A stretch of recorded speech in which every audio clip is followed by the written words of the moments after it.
KIMT Storm Track 3 meteorologist Sara Knox is joining us now. I won't take up too much of your time because I know you have a lot going on. Man, goodness, yeah, there's quite a bit going on right now, and that mainly just trying to figure out exactly what is going to be taking place here. The atmosphere is in a very chaotic state, and yeah, you wouldn't be surprised walking outside seeing gray skies across the area. These clouds hanging relatively low. We can see a little of that evidence in Mason City. It looks a bit hazy, kind of like almost like it's a little foggy. And yes, these clouds sitting low, dew points and temperatures right next to each other. But generally, it's pretty calm, especially compared to, say, earlier this morning where we did hear a few rumbles of thunder, and right now maybe just a few sprinkles to be seen.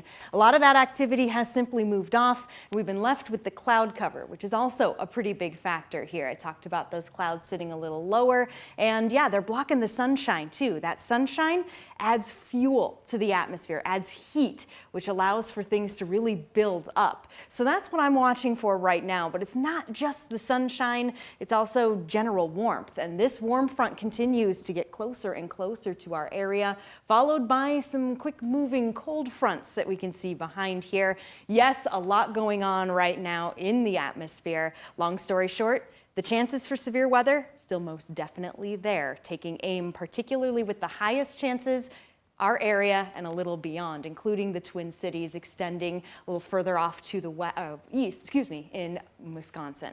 All right, level 4 risk, what does it mean? Well, it means all forms of severe weather are possible, and the chances for scattered to more likely severe weather is there. Timing right now, we are still looking around 4 p.m. to midnight, and when it comes to threats, I don't want it to scare anybody, but yes, there is a higher chance that we could see some tornadoes. A few of them could pop, and they could be strong as well. Doesn't mean it's going to happen right over your home, but be prepared for it when you start to hear if those do form and we do get warnings. Just be prepared. Same with the winds though. Winds are going to be strong and hail quite large. There's multiple scenarios, but we're going to share just 2 of them here, comparing couple different data sets. We're talking the HRRR here, which picks up on more of a linear line of showers and storms as we do get into this evening. If that happens, it does lower the tornado threat. However, over here, one of the other data sets that we follow could bring some isolated supercells. That brings the higher chance for a tornado threat. So there's still so much to be talked about, still so much to keep an eye on. So let's get a general timing. This is around 1 p.m. We could see a few pop-ups, but it's really once we get later on into the evening, we're talking 4, 5, 6, where our eyes are going to be open for that. After this, we do cool down with a calmer week ahead.